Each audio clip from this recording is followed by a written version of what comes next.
BX1 +, l'invité de Fabrice Grosfilet. Voilà, notre invité en direct de Glasgow, c'est Zakia Khattabi, ministre fédéral du climat. Bonjour Zakia Khattabi, merci d'être avec nous. Il y a quelques années, la Belgique avait parfois eu du mal à se faire entendre dans les conférences pour le climat. Elle avait même reçu un prix fossile décerné par les organisations non gouvernementales. Elle ne l'aura pas cette année, c'est déjà un premier ouf de soulagement? Absolument. Alors c'est vrai que si on ne vient pas avec un objectif national, nous avons quand même soutenu, la Belgique a soutenu l'ambition européenne des moins 55%. Et donc de ce point de vue-là, voilà, nous nous inscrivons dans la tendance la plus ambitieuse à l'échelle mondiale. Ouais. Donc ce prix fossile, vous nous le confirmez, il vient d'être attribué, ce ne sera pas pour la Belgique cette année, hein? Non, il a été attribué à l'Australie et à la Grande-Bretagne. Voilà, donc ça c'est un petit ouf de soulagement côté belge. Est-ce que malgré tout, est-ce que vous êtes vraiment à l'aise dans vos baskets, Zakia Khattabi? Donc Alexander De Croo est avec vous à Glasgow, il va faire un discours cet après-midi, mais vous arrivez à Glasgow sans un accord intra-belge, donc sans accord entre les différents niveaux pouvoir belges, le fédéral d'un côté, les régions, notamment la région flamande de l'autre, sur les efforts à faire dans l'avenir. C'est pas un peu inconfortable? Alors, comme ministre fédéral, pas du tout, parce que ce qui se joue aujourd'hui dans cette négociation, donc à la COP de Paris, nous avons adopté des objectifs ambitieux, il s'agit aujourd'hui de les mettre en œuvre. Et on les met en œuvre, enfin, ce qu'il manque le plus, au-delà des déclarations et des objectifs annoncés, c'est une gouvernance efficace pour atteindre ces objectifs. Et de ce point de vue-là, comme ministre fédéral, nous sommes précurseurs avec les feuilles de route qui sont sur la table et un vrai pilotage de nos politiques, de notre politique climatique à l'échelle fédérale, de telle sorte que régulièrement, nous évaluons si les mesures que nous prenons sont à la hauteur des objectifs. Alors, la position de l'Union européenne dans les négociations est de lier les feuilles de route de chacun des États, par exemple, à l'accès au marché carbone. Et donc, de ce point de vue-là, mon gouvernement n'a absolument pas à rougir et donc je suis tout à fait à l'aise ici. Donc vous avez mis en place ce système de feuille de route où on pourra voir année après année, effectivement, ouais, si on maintient, on garde le cap et on atteint les objectifs qu'on s'est fixés. Effectivement, c'est une nouveauté par rapport aux législatures précédentes. Est-ce que ça va suffire? Est-ce que le fait d'avoir un monitoring, c'est suffisant? En tout cas, désormais, sans cela, on n'y arrive pas. Ça, c'est une évidence. On voit ici que les États qui ont déposé des contributions nationales avec des objectifs mais sans trajectoire sont ceux qui sont de facto les moins ambitieux. Alors que la trajectoire nous permet d'évaluer notre ambition. Alors, le cadre aujourd'hui existant à l'échelle européenne, c'est au moins 55%. Et donc, c'est dans cette tendance-là que l'on s'inscrit, ça ne nous empêche pas, le cas échéant, d'en faire plus. Ouais. Comment est-ce qu'on va faire plus? Comment est-ce qu'on va atteindre ces 55%? Est-ce que la Flandre va jouer le jeu? On a tous les regards tournés vers le gouvernement flamand qui a tenu une grande réunion pendant tout le week-end. On n'a pas encore les résultats de cet accord. On parle peut-être d'une interdiction des moteurs thermiques dès 2027. C'est pas confirmé. Est-ce que ce serait un pas dans la bonne direction si ça devait l'être? Évidemment. Alors, quand j'entends ça, d'abord, j'ai spontanément une pensée pour mes collègues au gouvernement bruxellois, Alain Marron et Elke van den Brandt, qui, lorsqu'ils ont avancé de manière très volontariste avec ce genre de mesures, ont fait les frais d'une campagne politicienne. Et donc, moi, je me réjouis. On parle de 2030 pour le diesel. À Bruxelles, on parle de 2030 pour le diesel et de 2035 pour les moteurs à essence. 2027, ça veut dire que la Flandre irait encore plus vite, même si on parle a priori que de la mise sur le marché des modèles. C'est-à-dire que ce ne serait pas l'interdiction de ces moteurs-là. Absolument. Et donc, c'est vrai qu'ils anticipent, ce faisant, l'objectif européen. Mais vous rappeliez le calendrier bruxellois. Mais si les autres bougent, je pense que Bruxelles pourra aussi sans doute revoir son calendrier. Mais je pense que les signaux, vous l'avez dit, sont positifs. Pour la première fois, la ministre en charge du climat, ma collègue Zoual Demir, a admis, alors qu'elle est en charge depuis quelques années, que la Flandre n'en faisait pas assez et qu'il fallait revoir les objectifs à la hausse. Alors je l'ai dit, aujourd'hui, la question de la transition, c'est plus tant de savoir ce que nous devons faire ou si nous savons le faire, mais c'est plutôt comment le faire plus vite et à plus grande échelle. Et à cet égard, je voudrais revenir sur cet enjeu de la gouvernance parce que on sait comment isoler nos maisons. Il faut le faire plus rapidement parce qu'il y a encore des milliers de passoires énergétiques. On sait aussi qu'il faut stopper l'artificialisation des sols, mais nos villes continuent à s'étendre. Et donc l'enjeu est bien d'avoir une gouvernance à 360 degrés et où toutes nos politiques publiques sont désormais pensées à l'aune de la neutralité carbone.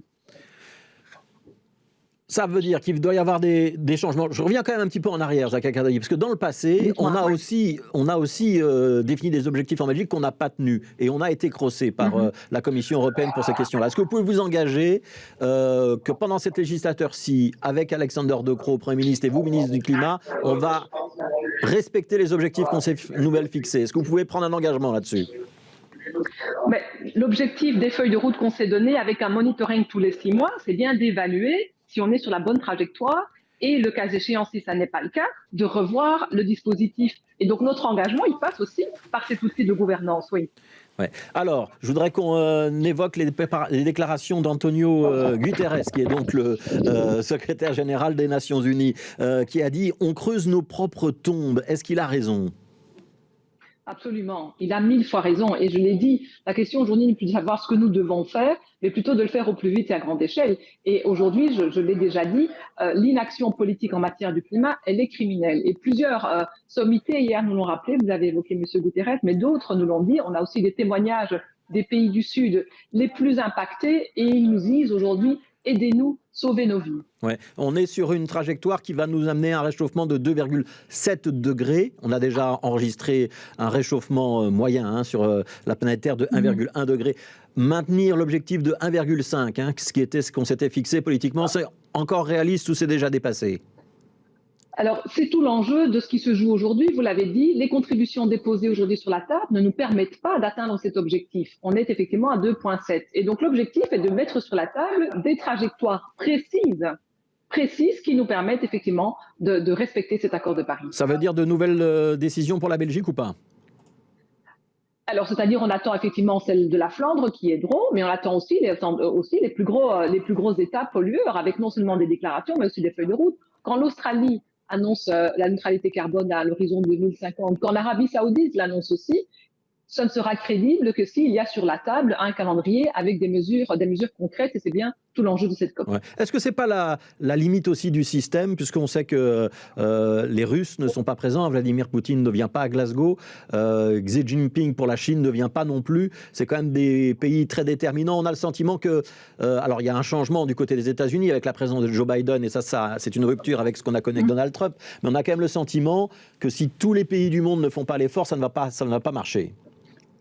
C'est tout à fait vrai. Alors moi, je ne nierai pas leur présence avec les efforts. La Chine s'est engagée à la neutralité carbone, alors plus tard que nous à l'horizon 2060, mais elle s'est donné un objectif. Oui, mais elle continue de produire beaucoup d'électricité avec du charbon, par exemple.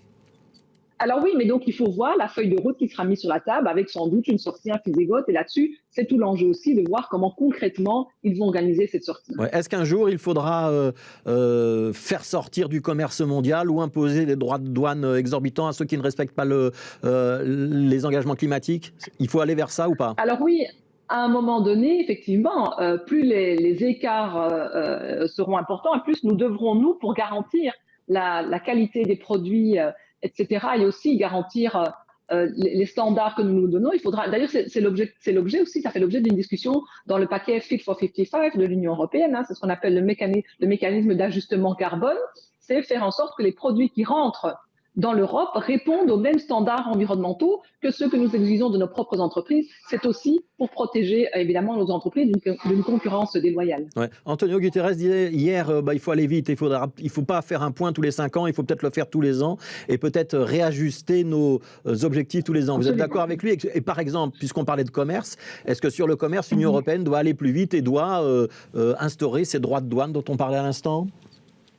Alors, sur le premier point, je suis d'autant plus d'accord que pour ce qui concerne le fédéral, ma proposition est qu'on fasse tous les 6 mois en interne du gouvernement un reporting et tous les ans, on met sur la table du Parlement fédéral un rapport pour un débat public. Et puis, deuxièmement, je pense en effet qu'il est temps que les finances et que notre économie s'engage sur la question climatique. C'est pour ça, j'ai un rendez-vous tout à l'heure avec ma collègue chilienne autour de l'économie circulaire, parce qu'on sait qu'il va aussi falloir que l'économie fasse sa part. Alors, dans l'actualité également, Zakia Katabi, il y a le mécanisme de rémunération de capacité. C'est un terme un petit peu barbare, mais pour dire que si on sort du nucléaire, la décision doit être avalisée ou prise par le gouvernement fédéral à la fin du mois de novembre. Si on sort du nucléaire, il faudra remplacer l'ensemble de ces centrales par d'autres capacités de production. Il y a 2 sites qui ont été retenus, à Vilvoorde et aux Aouir, donc en région liégeoise, pour installer des nouvelles centrales centrales à gaz. Est-ce que c'est pas contre-intuitif ou contre-productif quand on discute de réchauffement climatique de lancer des centrales à gaz? On ne devrait pas garder 2, 3, 5 ans de plus ces centrales nucléaires?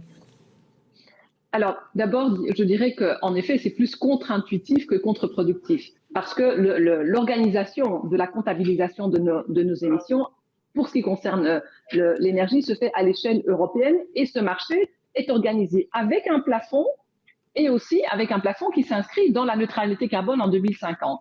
Voilà. Et donc, ici, le choix qui a été fait est celui qui nous permet de réorienter l'ensemble des investissements sur les énergies durables. Et ça garantit la neutralité carbone. Ouais. Est-ce que malgré tout, si on prolongeait le nucléaire, on ne serait pas encore des meilleurs élèves? Alors oui, c'est un débat qu'on peut avoir, mais un choix a été posé en 2003 et nous nous efforçons enfin de tenir parole. Bon, alors vous ne reviendrez pas en arrière. Décision, donc fin novembre, vous confirmez a priori? Écolo demandera l'arrêt des centrales nucléaires, toutes. Ben, l'accord est clair, il y a des conditions sur la table. Si les conditions sont remplies, il n'y a pas de raison que l'accord ne soit pas respecté. Ouais. Et que se passe-t-il si la Flandre refuse le permis de la centrale de Vilvoorde, un scénario qu'on ne peut pas exclure? Écoutez, on avisera et on verra. Moi, j'entends les acteurs économiques aussi qui mettent la pression sur leur propre gouvernement en les appelant à sortir de l'idéologie et d'être pragmatiques. Les entreprises flamandes ne comprendraient pas qu'elles soient écartées du jeu. Bon, dernière question, Zakia Khattabi. Dans quelques heures maintenant, Alexander De Croo va monter à la tribune de cette COP26 à Glasgow. Vous avez vu le texte ou pas? Alors, on a été consulté sur certains éléments, mais je ne déflorerai pas le texte. Je laisserai la primeur à Alexander. Ouais. Est-ce que vous pouvez nous dire, est-ce qu'il y aura un nouvel engagement ou de nouvelles mesures annoncées par le Premier ministre belge à cette tribune? Alors, vous le savez, les discussions pour un accord à l'échelle nationale sont encore en cours. Et donc, Alexander représente la Belgique ici. Et donc, non, il ne prendra pas d'engagement au nom de la Belgique. Par contre, il confirmera le fait que nous avons soutenu l'ambition européenne, qui reste une des ambitions une des ambitions les plus ambitieuses, si je peux le dire comme ça, à l'échelle mondiale. Mais donc ça veut dire que pour l'instant, on reste dans l'accord de Paris, on ne va pas au-delà. Absolument, on attend que les discussions en Belgique évoluent. Merci beaucoup, Zakia Khattabi. Merci d'avoir été avec nous en direct de Glasgow, donc ministre fédéral pour le climat. Merci d'avoir été avec nous.